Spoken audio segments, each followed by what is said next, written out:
Hidden Figures, Young Readers Edition. This is the prologue. Growing up in Hampton, Virginia, I assumed the face of science was brown like mine. My dad worked at the Langley Research Center at NASA, the National Aeronautics and Space Administration. He started there as an engineering intern in 1964 and retired as an internationally respected climate scientist in 2004. Our next door neighbor taught physics. Our church pews were crowded with mathematicians. I knew so many African Americans working in science, math, and engineering that I thought that's just what black folks did. My father, who as a high school student wanted to study electrical engineering, lived a different story. Become a physical education teacher, my grandfather told him. He thought my dad would have trouble finding work as an engineer.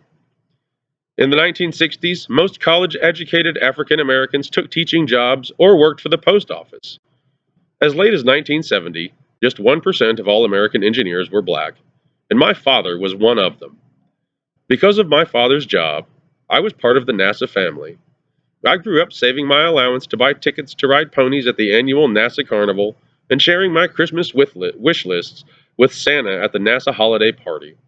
On Thursday nights, I sat with my family and cheered for the Stars, my dad's NBA team. That's the NASA Basketball Association.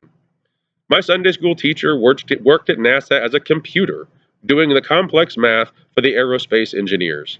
She wasn't alone. From the 1940s through the 1970s, hundreds of women, many of whom were black, worked as mathematicians at NASA. It wasn't until I was older that I appreciated just how extraordinary this occupation was for black women in the South during the days of segregation.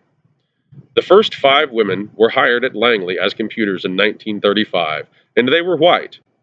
10 years later, there were more than 400 women working as mathematicians, and many of them were black. The contributions made by these African American women have never been heralded, but they deserve to be remembered, and not as a side note in someone else's account, but as the center of their own story. These women should be celebrated not just because they are black or because they are women, but because they are an important part of American history, and this is their story.